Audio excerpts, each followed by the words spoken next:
Hello viewers, today we take up for discussion analytical positivism of Bentham. Till 18th century, the legal thought was byproduct of ethics, theology and philosophy. Most of the legal thinkers were philosophers and theologians. The start of the 19th century might be taken as marking of the beginning of the positivist movement. It emerged as a reaction against the a priori methods of thinking that characterized the preceding age. Analytical jurisprudence is the general name for the approach to jurisprudence, which concerns itself mainly with classification of legal principles and rules, with analysis of concepts, relationships, words and ideas used in legal system. It is mainly associated with positivism, the approach to law which concerns itself with positive law. Positive law is that part of law which consists of rules imposed by a sovereign on his subjects. Law proper as opposed to moral law and so on.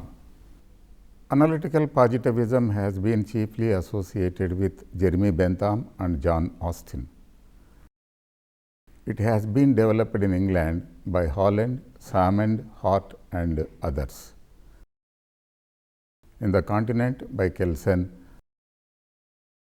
and in the United States by Gray, Holmes and others. Meaning of positivism.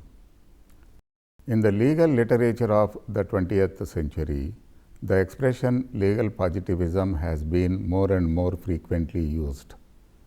Unfortunately, it has no generally recognized meaning. Considerable confusion has caused from its beginning, used in several different senses and from lack of distinction between these. In its traditional connotation, the term positivism signifies a view on the nature of law, that all law is positive in the sense of being the expression of the will of a supreme authority to the exclusion of the supposed law of nature. Most often, the characteristic feature of legal positivism is said to be that it separates law and morals, meaning that the rules of law are not fundamentally moral rules. Austin's theory is a clear case of legal positivism in this sense. Though Austin's theory has always carried on the name of analytical jurisprudence, now it is often referred to as a kind of legal positivism. Since Austin regarded the rules of law as commands of the actual holders of power, he could not reasonably maintain that they necessarily had a moral content. Salmond speaks of positive law, meaning the interpretation of law by writers who have accepted positivist philosophy derived from Auguste Comte. C.K. Allen seems to make use of the term only with regard to Kelsen, whose theory is called positivistic because it is concerned exclusively with the actual and not with ideal law. Roscoe Pound mentions only the followers of Auguste Comte as positivists. Auguste Comte rejected metaphysics completely. Jerome Hall says, the heart of legal positivism and its great contribution to practical life is its separation of positive law from morals, mores, religion, fashion, the bylaws of subgroups and so on. And its corollary is the sanctioned command of a determinate sovereign or an equivalent formula. The same separation of law from other systems of rules is found in the theory of Hans Kelsen. But the separation of law and morals is not bound up with either Austin's or Kelsen's view on the nature of law. An author who holds a different theory on the nature of law may very well be a positivist in the sense that he declines regarding a moral element as necessarily belonging to the concept of law. The term positivism has many meanings. Professor H. L. A. Hart enumerated 5 separate meanings of the expression positivism as follows. Laws are commands. This meaning is associated with two founders of British positivism, Bentham and Austin. The analysis of legal concepts is worth pursuing and distinct from sociological and historical inquiries. Decisions can be deduced logically from predetermined rules without recourse to social aims, policy, or morality. Moral judgments cannot be established or defended by rational argument, evidence, or any other proof. The law as it is actually laid down has to be kept separate from the law that ought to be. Hart, who regards himself as a positivist, takes legal positivism to mean the simple contention that it is no sense a necessary truth that laws reproduce or satisfy certain demands of morality, though in fact they have often do so. Whatever meanings are ascribed to positivism, it is contrasted with natural law. The fifth meaning given above seems to be the one currently associated with positivism. The fundamental principle of legal positivism is to draw a clear-cut demarcation between law and morals, between law as it is and law as it ought to be. According to Ronald Dworkin, the key tenets of positivism are as follows. The law of a community is a set of special rules used by the community directly or indirectly for the purpose of determining which behavior will be punished or coerced by public power. These special rules can be identified and distinguished by specific criteria or by formal tests, not with their context, but with their pedigree or the manner in which they were adopted or developed. These tests of pedigree can be used to distinguish valid legal rules from spurious legal rules and also from other sorts of special rules generally lumped together as moral rules which the community follows but does not enforce through public power. The set of these valid legal rules is exhaustive of the law, so that if someone's case is not clearly covered by such rules because there is none that seems appropriate, or by those that seems appropriate are vague or for some other reason, then that case cannot be decided by applying the law. It must be decided by some officials like judge exercising his discretion, which means reaching beyond the law for some other sort of standard to guide him in manufacturing a fresh legal rule or supplementing an old one. To say that someone has a legal obligation is to say that his case falls under a valid legal rule that requires him to do or to forbear from doing something. According to Dworkin, this is the only skeleton of positivism. The flesh, however, is arranged differently by different positivists. Positivism has a few central and organizing propositions as its skeleton, and though not every jurist who is called a positivist would subscribe to them. There are different versions of positivism like that of Bentham's model, Austinian model, Kelsenian model, Hartian version, etc. Analytical positivism of Bentham and Austin. Analytical positivism in England is associated with the names of Bentham and Austin. To assess the significance and contribution of Austin to analytical positivism, it is necessary to study the contribution of Bentham. Bentham left a vast quantity of material in manuscript, and his works were not edited until the late 20th century. Bentham's work, Limits of Jurisprudence Defined, written in 1782, contains his views on analytical jurisprudence. It was hidden in manuscript, which was discovered by Mr. Everett and published in 1945. Until recently, Austin was styled as the father of English jurisprudence.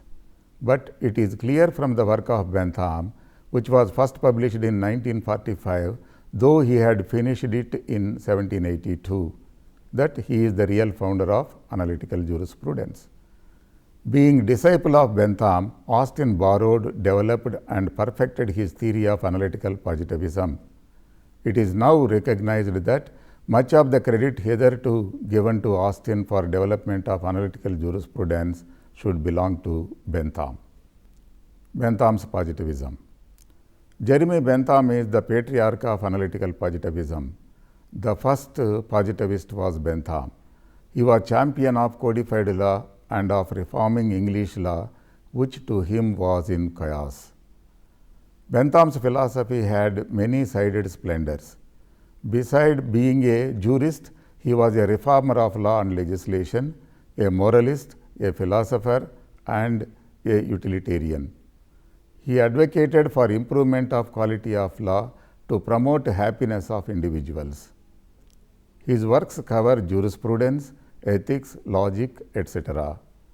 Some of the important works of Bentham are A Fragment on Government, Introduction to the Principles of Morals and Legislation, Rationale of Judicial Evidence, A Comment on Commentaries,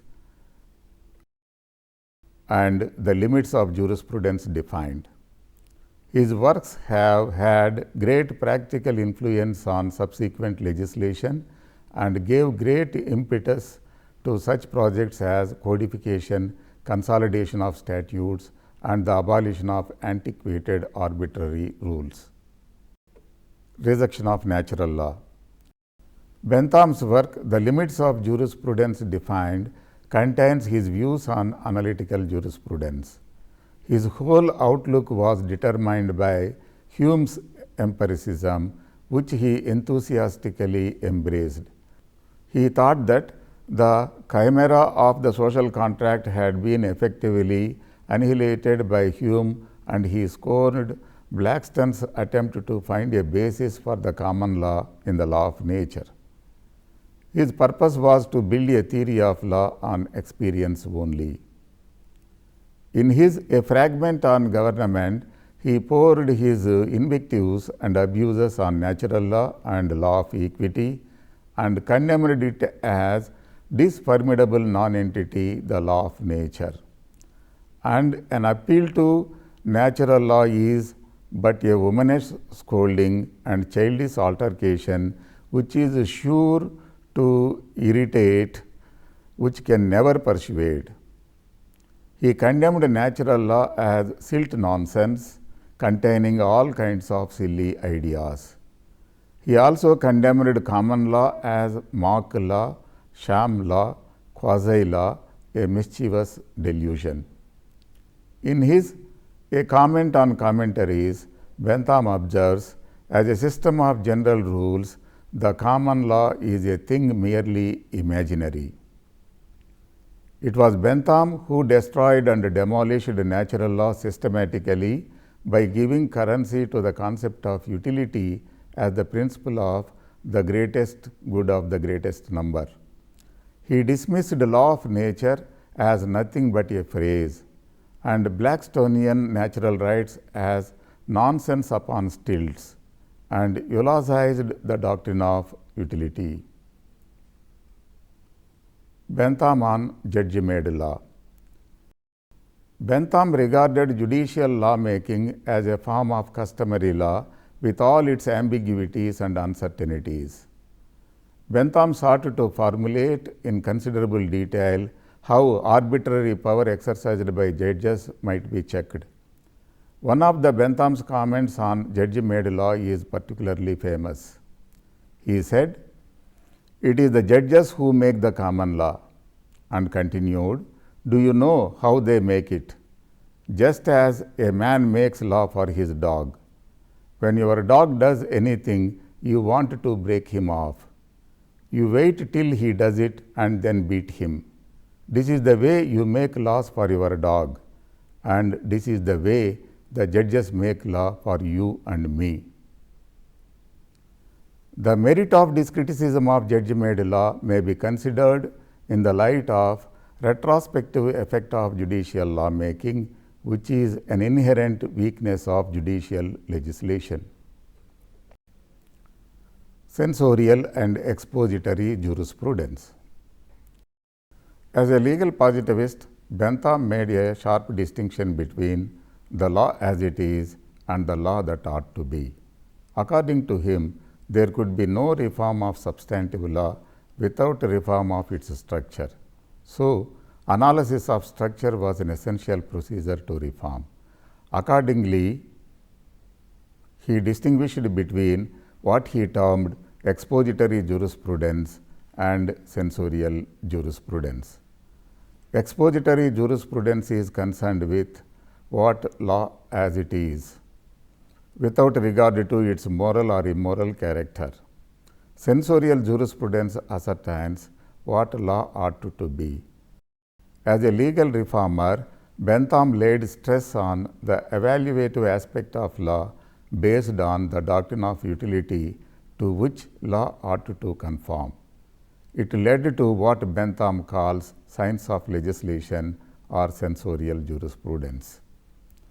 The distinction between sensorial and expository jurisprudence gave the clue of separation between law as it is and law as ought to be, which gave Bentham the title legal positivist.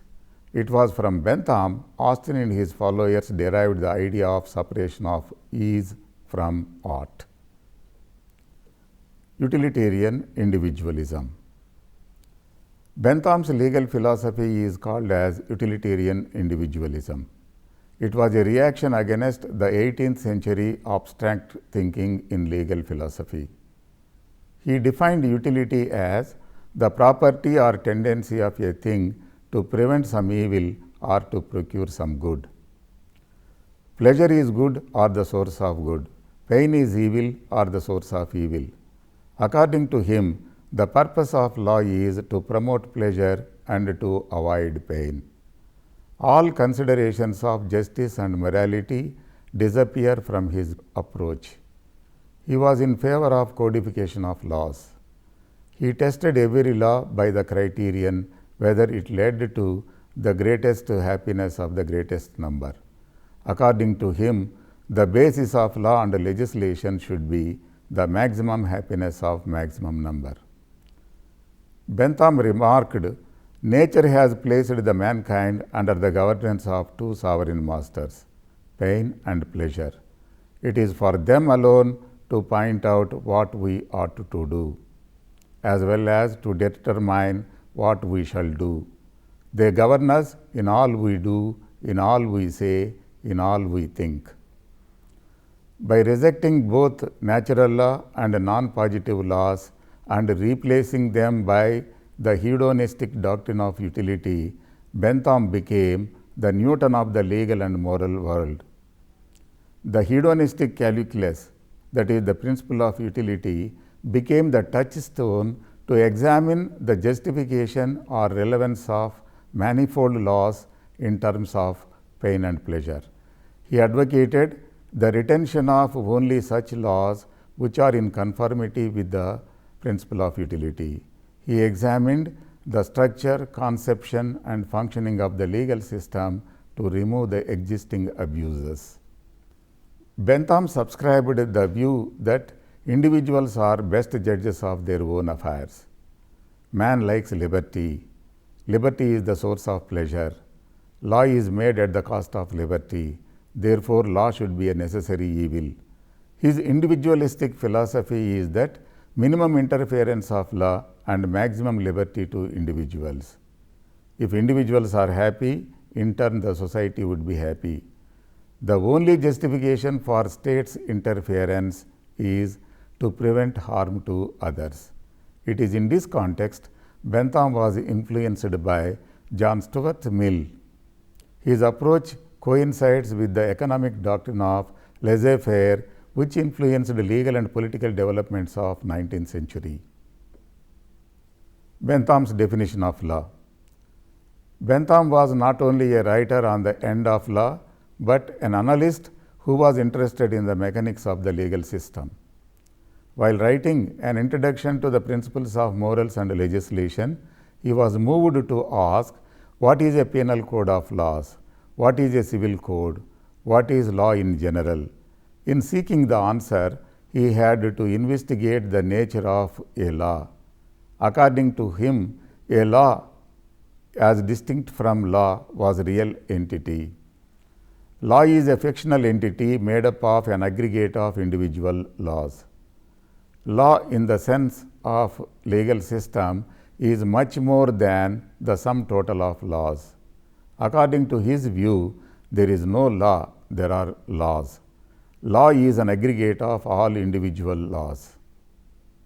Bentham said, a law may be defined as an assemblage of signs, declarative of evolution, conceived or adopted by the sovereign in a state, concerning the conduct to be observed in a certain case by a certain person or class of persons, who in the case in question are supposed to be subject to his power.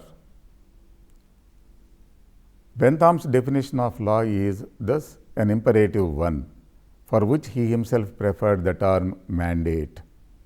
His definition of law was wide enough to cover not only laws made by legislators, but also judicial, administrative, domestic orders, as well as declaratory laws.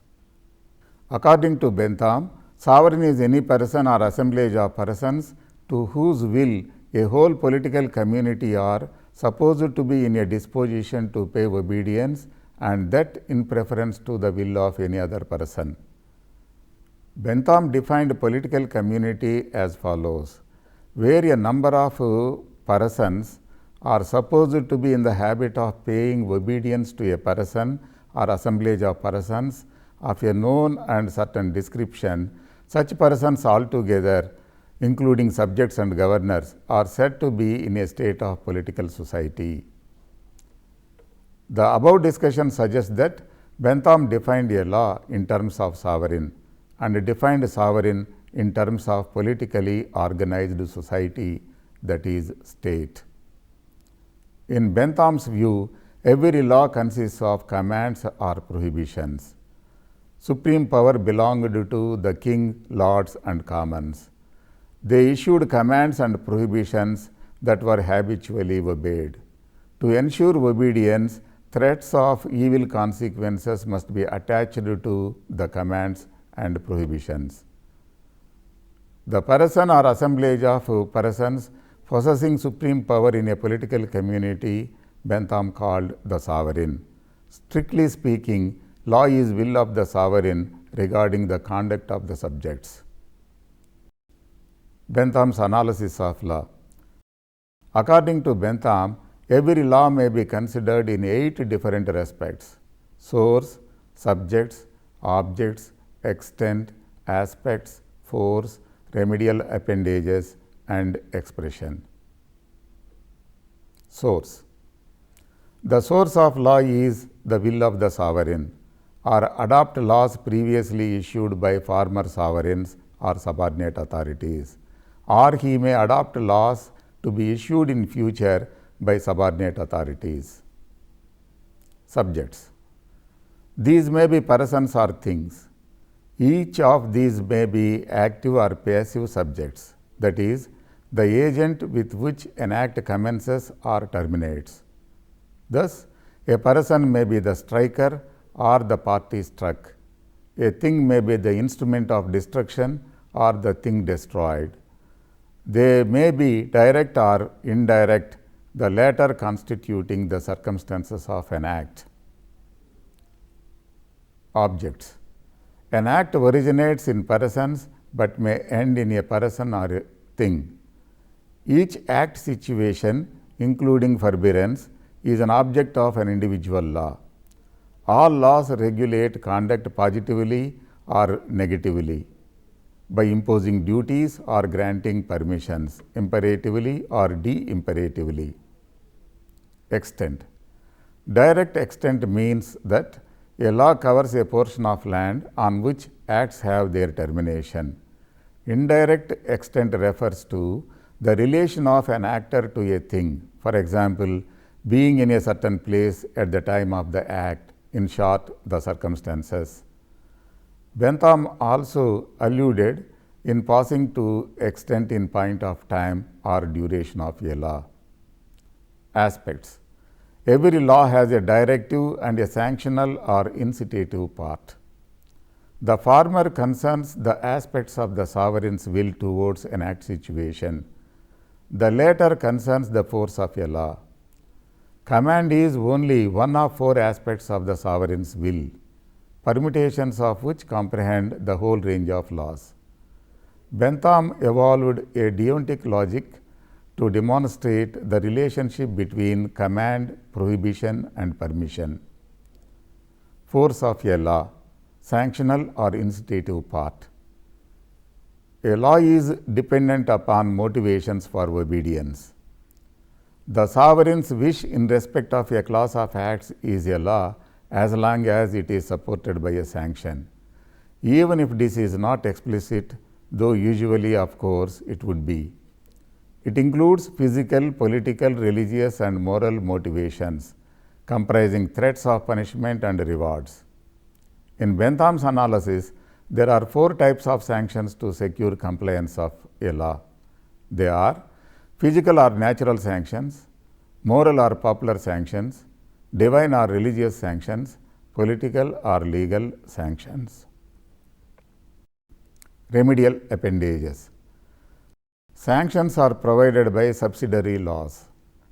They themselves require a further set of subsidiary laws, remedial appendages, addressed to judges with a view to curing the evil, stopping the evil, or preventing the future evil. In Bentham's analysis, there are four kinds of remedies in legal system. They are preventive remedies, suppressive remedies, satisfactory remedies, and punitive remedies. Expression. The ways in which sovereign's will may be expressed are various. In connection with will, immediately raises the problem of discovering the will from the expression, which is a root difficulty encountered by an imperative theory. Expression may be complete, that is, the matter to be regulated coincides with one law. In all such cases, a judge should adopt a literal interpretation. Only where expression is incomplete may he adopt a liberal interpretation. Bentham, the relentless enemy of judge-made law, sought to minimize judicial discretion by trying to ensure that laws were complete, not only in expression, but also in connection and design. Bentham's ultimate objective was an ideal code. His analysis of a law led him to conclude that such a code should consist of laws analyzable jurisprudentially, and its penal and civil branches should be separated. Its advantages would be to minimize the risk of incompleteness of laws and consequently what he termed licentiousness of interpretation. To exhibit a common standard by which different systems profitably be compared, and to create and improve the method of teaching the art of legislation. An assessment of Bentham's work is not easy. The two sides of Bentham's work each created a separate school. The pure analyst interested in the law as such, and the teleological writer in the ends which law should pursue. It was a disaster for English jurisprudence that Bentham's work was not taken in its entirety. Analysis is barren without a keen view of social policy. A study of the objectives of law is useless unless founded on an analytical appreciation of the law, that is. Bentham laid down foundation for both analytical and sociological jurisprudence. John Austin followed the footsteps of his teacher Bentham and developed analytical positivism further. Like Bentham, Austin defined law as commands by a political superior to those who are in a state of subjection to him. This lesson gives an overview of Bentham's contribution to jurisprudential thought in general and to analytical positivism in particular. Thank you.